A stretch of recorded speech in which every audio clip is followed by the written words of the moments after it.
I now am and I've always been a United Methodist clergyman. I was recruited, I wasn't called to the ministry.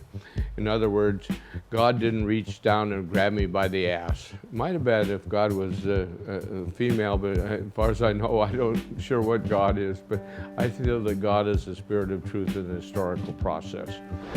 Hi everybody, Director Robert James here with New Reality Productions. As most of you know, for the past 4 years I've been shooting a 6-part series called The Night Minister about the life of Dr. Ted McElveen. It's also about the activist work, the sex school that he opened, and the people that he's inspired. What we're embarking on now is telling his early life story, and what we need help with is a week-long trip to Oregon with Ted to go to those locations that were so pivotal in his story early on.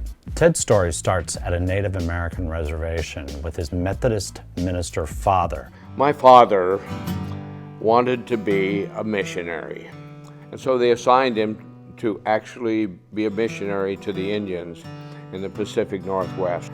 The Indian kids were pretty mean to me, but I learned I had to stand my ground on things and be prepared to fight, otherwise I can't cry and run away. I always had to be the minister's son who always would be volunteered to help the old ladies or do all of these other things, and I wanted to be who I was. But then when we moved to Southern Oregon, it's where they have lithia water, and people go because the healers gather there. It's kind of a place of last resort. So you come there hoping for some type of miracle or some healing. As soon as I began handling the people and bringing them into the water, I felt differently about them. Up until that time, they were just bags of bones. But as I touched them and they would have to hold on to me, it changed the dynamic. The university I was at, there was a committee to see if I was a fit person. There was 11 people on it, and 8-3 voted against me, that I should not be given the scholarship because of my activism and moral turpitude, as they were saying. And so, because of circumstances, I don't know, do you want to tell the story or not? And you witnessed the blowjob, right? I witnessed the blowjob. I never threatened anybody.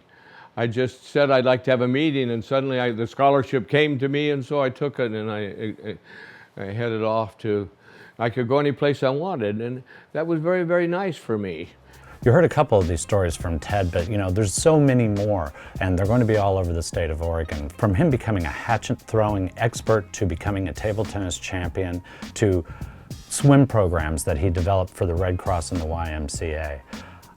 Ted's story is vast. We need money for renting a van, for paying the crew, for paying for our food, our lodging, and any of the extras that are going to happen along the way. Ted's not a young guy, and he's willing to do this shoot with us now, and we're looking to do this in a few weeks in early December, so any support that you can give us would be great. Ted's assured me that donations over $150 will get people some erotic art upon request. So if you're looking for some great art to support a great project and help us get to the finish line of this to pitch to the networks, please support The Night Minister and our Oregon shoot.